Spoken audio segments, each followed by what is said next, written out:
And one of our good things that's happening here is this guy that we have in the studio, DJ producer Detnator. So I've known this guy for some years now, and I'm really happy to have you in the studio here right now, bro, because we've been hearing a lot of the good stuff that you're putting out. We haven't been hearing much about you for a hot minute because it's like, where did this guy go? Are you in the country? Are you out of the country? What's your story, baby? But I mean, I guess you were locked down in the studio. So what's going on, brother? Well, I've been busy doing a lot of renovations to the studio, actually, just to get things in gear. Right. Doing a lot of work in studio, working on a lot of different projects, at the same time. So, it's kind of crazy like that. Nice. Bro, my first question to you is, I would personally consider you one of the legends in the scene because I've known that you've been in the scene for a really long time. Aside from being into the EDM scene, I know you've been dibble-dabbling in many other genres of music as well. And you're not on the scene right now. I mean, how many years now you've been in the home music industry as far as DJing is concerned? And then we're going to go into the production side of things. Well, I started DJing at age 13, actually. Wow. So that is, not to give away my age. He's a spring chicken, folks. Roughly about 23 years ago. 23 years ago, that's a pretty long time, bro. Yeah. And definitely, that's why I say you are one of the legends here locally in Trinidad. As far as production-wise, how long have you been doing this? I started producing at 16. At 16, Yeah. 3 years later, huh? Yeah, 3 years later. Whoa, so I mean, you're just like into this whole music scene. It's like, what's up with you? Yeah, well, my father actually is a musician. Really? Yeah, so that's how I got into production, because he always had bands and, equipment home and that kind of thing. Nice. And, I always loved music from, What was the band that your father was basically affiliated with? It was a band, well, different bands, but the last, big band he was involved in was Sunbird. Sunbird? Yeah, which was like a, one of those local kind of soca bands, Right. Back in the days when, Back in the days. When, all you older heads out there, Yeah. back in the day joint, you know what I mean? You might be remembering, I think I remember that band, man. Yeah. But that's cool though. So definitely you are from music roots. Yeah. Big influence was your dad. Yeah, definitely. As far as, so would it be safe to say here in Trinidad, one of your biggest, or if it's not the biggest influence of you being in music and being involved in music, is it your father, or is there other people that you can put credit to towards that? I mean, from inception it was my father, because, growing up from, baby to, childhood, Right. there was always music in the house, because my father loves music. So, he was always playing, music. And I always loved music since I could remember. Right. Remember myself, I always loved music. How about internationally? Who has been a great influence on you musically, internationally, on the international scene, as far as either DJ or producer or artist? Well, there's a long list of influences, and I would say from back in the day, I was heavily influenced by Quincy Jones, Herbie Hancock, Right. And then coming up to 80s, 90s, it was the Jimmy Jam and Terry Lewis, Babyface, that kind of production, Teddy Riley. Oh yeah. And then Real soul, man. yeah, but then when EDM started to get big and it kind of filtered down here, is when I started listening to Black Box and that kind of thing. And I started to get into David Morales. I know he was a big producer back in the day, so I used to first. Yeah, so I knew his work. Always used to, anytime I got my hands on a record, because I love music so much, I always used to look at who produced it, where it was recorded, and that kind of thing. So that's how I found out about David Morales, and I was like, oh, I think, and so that was my first, introduction into the EDM scene, and Sasha and Digweed. Another bunch of old heads. Yeah, Artful Dodger. And the list goes yeah, on. so much names that's coming, that's flooding my mind right now, and just can't get it up. But yeah. So as far as you actually DJing and starting your production within EDM, approximately what time was that? Was that like early 90s? Yeah, actually late 90s, because 90s. I started actually producing like hip hop first, Right. and then branched off into EDM All right. later on, like late 90s. Nice, Yeah. nice. And as far as like some of your earlier work within EDM, I mean, give me a track. I mean, what's a track that you've you know, that you are actually happy with? You know, because normally we're all our own worst critics. You know what I mean? And sometimes we do something at the beginning of our time, and we look back on it, it's like, damn, really, I really made that, bro. It's like, whoa, it's like, what was wrong? What was I thinking?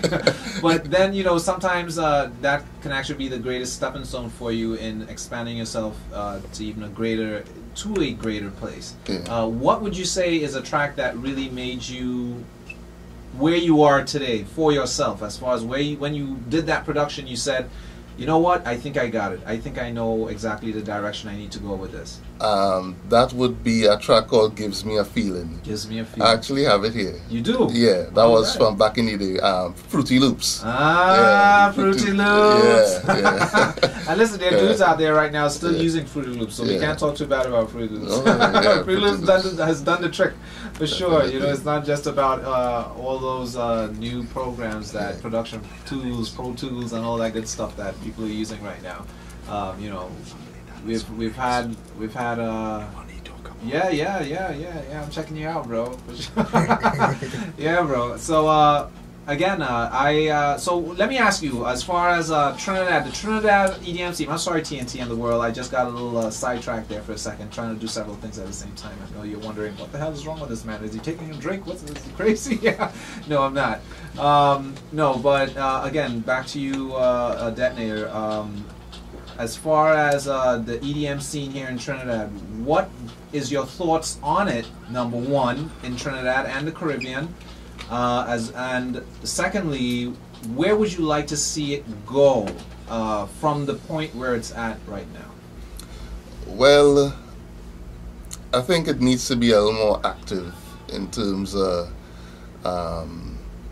events. You know, at one point there was something happening that was very interesting. The Sunset Chill. The Sunset Yes. Chill. The Sunset Chill opened up my eyes to, you know, the possibility of how things could be down here in terms of, you know, party scene and that kind of thing. Whereas, you know, it's not a posing scene, and That's right. you know, it's just come and enjoy yourself, good vibes. Yeah. And that was, I mean, you all actually got me to go to a party. I stopped going parties. Yes, yes, you know. And But on that note, I have to just give a big shout out to the founders of Sunset Chill, which I'm not just crediting myself, because we called ourselves the Elements Crew.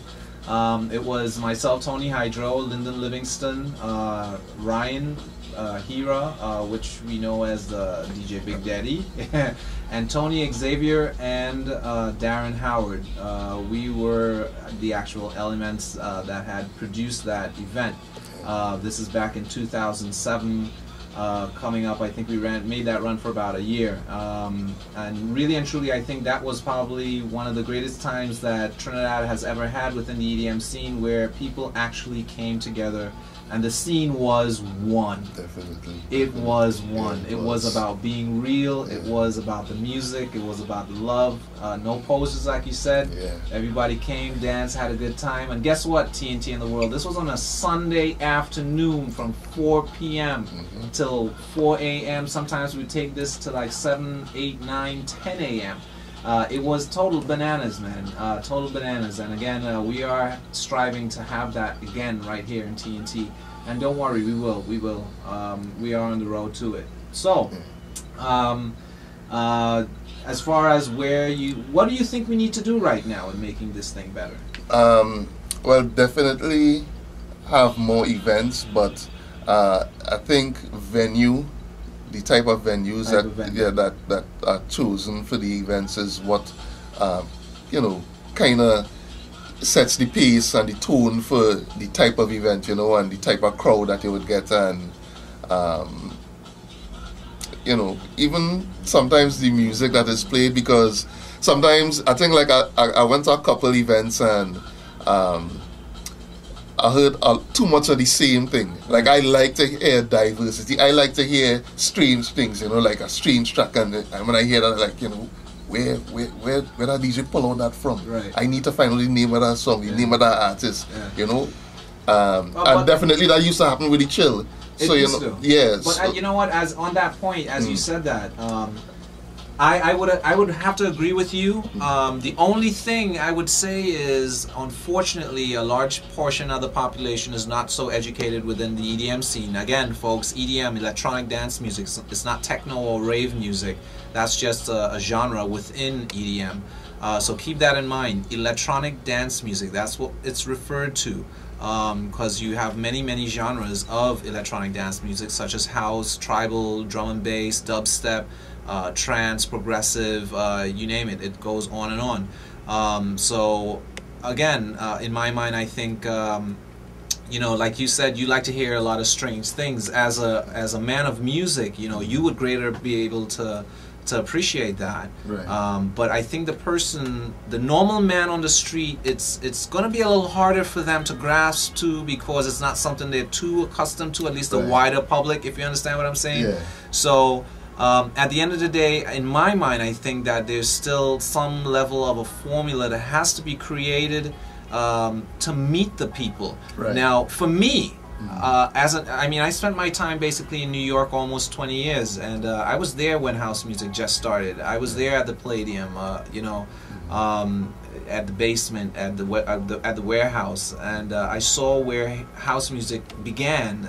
You know, I met these guys, Danny Tenaglia, Junior Vasquez, Eric Murillo, and these other cats. And at the end of the day, for me here, coming back to Trinidad and seeing the environment that we have, I mean, tell me if I'm wrong. In my mind, I believe strongly that the bridge to meet the people of Trinidad and Tobago and the wider Caribbean, for example, is taking our own music, because we have our own music that's being made here, such as soca, primarily soca. If you want to even include chutney and whatever, rapso, you know, you look at the international music abroad, and you would see that just about every bit of music that's made, whether it be R&B, hip-hop, reggae, pop, you know, alternative, there are DJs and producers that are remixing these music for a club environment where it's not of its original format. They just basically use the vocals and edit it and do whatever, and put their own beat to it, which would be more club, you know, sanctioned, if you want to say that. You know what I mean? So again, in my mind, I would say, if we were to take a lot of the soca that we are producing here in Trinidad, even the chutney and the rapso, and have producers like yourself, like for example rapso, you know, it's a much slower beat, you can dubstep it, you know what I mean? Well, it's funny that you should say that, because we've been working on something actually for a couple of years now, where I was kind of blending rapso vocals on electronic tracks. And you know, it was weird, you know, when people heard it, they couldn't, you know, find a space where, like, you know, what is it, you know, is it rapso, is it, you know. And then you know DJ Husky, that's right. Yeah. He heard what we were doing, and he was like, you know what this is future rapso. Future rapso. Yeah. I like the sound of that. So actually, a lot of the work that I've been doing, a lot of the tracks I've been working on, would fall under that category or that label, future rapso. We're really trying to push local content, but for, I guess, an international market. To make it, you know, to take rapso music, which is ours, and make it more palatable for international markets, especially in the EDM scene, where you find people are a lot more open to experimental stuff. You know, rather than, you know, your hardcore genres. You know, if it's pop, pop is pop, you know, hip hop is hip hop. You don't find much experimental stuff going on there, or at least people appreciating the experimental stuff. So I think within the context of EDM and that whole scene, I think we have a good chance, you know, putting it forward and it being accepted on certain levels. All right. Yeah. So all right. that's what we're about. I hear you. Yeah, I hear you. And I'm really happy to hear that. Again, I am a preacher of DJs and producers. Take our music and make it. I mean, if you listen to most of the soca that's being produced right now, you hear a lot of the EDM elements that's being implemented within that. And in my mind, I would say give it about 2 years more, and you know, you'd be hearing those tribal tracks going down the road for Juve, man. Like, you know, and just madness. Yeah. And you know, we've been preaching it for so long, and you know, it might look better late than never. That's what I say. Better late than never. Definitely.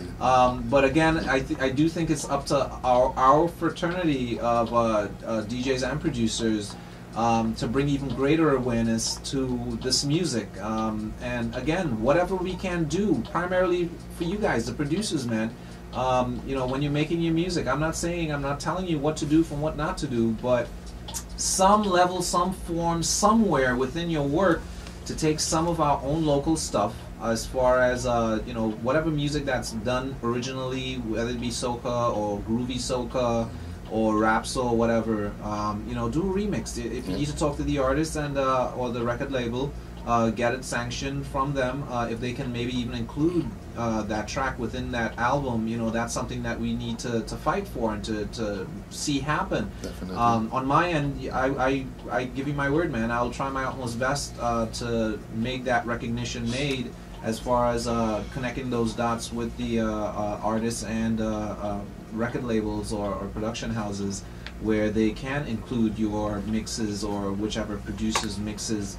That's a remix of an original track. Once it's, you know, 100% Caribbean, man. That's what I'm talking about. Definitely. You know. Yeah. So again, I am really happy that you're here. I love your input. Is there anything you want to add? Is there anything you want to let the people know out there? What's up with the man Detnator? Well, we touched on it just now. It's just working on the future Rapso thing, and you know, trying to bring awareness to that. I mean, we do a lot. I'm doing a lot of other different things, but in terms of what I would really want people to pay attention to, if it was one thing that I would want people to pay attention to, would be that, because I think that is where we need to take music. Yeah. Yeah. I mean, I like soca. I like some soca. I don't like all soca. I like some soca. I hear you. Yeah. I would agree with you. Yeah. But what I would say in terms of taking, because a lot of people, you know, talking about taking soca to the next level and taking it international and thing, but and I mean, this could be debated, and it could be a bit controversial to say, but I think the scope of Rapso is a lot broader in terms of a universal message. You know, soca is basically about the 2 days, you know, jumping up thing. And, you know, I mean, we could relate to that. Right. But, you know, somebody... How easy is it for an international entity out there to really connect to it? To connect to that. I understand what you're saying. Yes, I think we need a little more universal messages in the music for it to be, you know, for it to appeal to an international consumer. Very good point. Very good point. Point made. Very well. Yeah. Very well. So I hope if there are any soca artists out there that's listening to the program tonight, which I'm not too sure, but let's hope you do take note of what was just said, because it makes a lot of sense. You know, we've been fighting and struggling for a very long time to have soca or you know, calypso side of what our branding and things that we do as far as music to be a little more internationally recognized. But there is a reason why it's not, folks. It is a reason why. And again, you need to take note of this, of what was just said by Detnator. More universal message. And I think, like you said before, The rap soul scene has a greater influence where that is concerned, and I think definitely you can make a greater mark on the international market with it versus soca. But I still would not give up on soca. I really, really wouldn't. I really wouldn't because I've heard some tribal tracks coming out of South America, Puerto Rico, Dominican Republic, and a lot of these Latin countries, and it's in my mind almost sounds like soca. The vocals are almost total. That's what I would say. But you know what? The beat basically made it, and the producer editing the vocals of the original song is what made it what it was in the club scene. So again, I still do believe in my heart that soca, even as in its rawest form, can still have some level of major international exposure on the entire circuit. Definitely. It's just a matter of it being done right.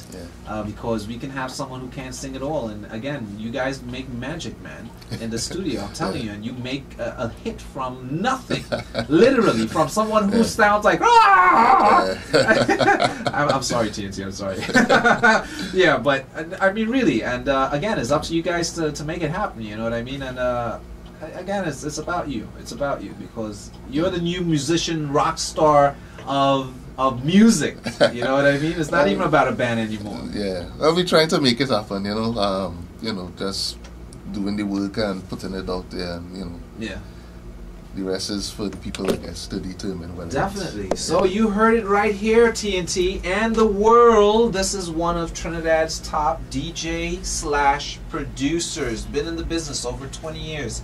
And is coming out with a lot of banging stuff that is EDM, that is cross, that is just it's all across the board. So definitely, you have an album that's coming out, or an EP. Is that what it is? Yeah, for 2013. Working on an EP with A-Fake. A-Fake, yes. We had A-Fake on here a few weeks back, and let me tell you, we heard that track "Tumbling Down," and that was whoa. Yeah, that's just the tip of the iceberg. That's just the tip of the iceberg. We have a lot. In fact, Love Glow, you got that track lined up, "Tumbling Down." Do you have that track on there? Is it on there? While we can just give a little plug on that. No, we don't. What? Love Glow, you're fired. I'm kidding. I'm kidding.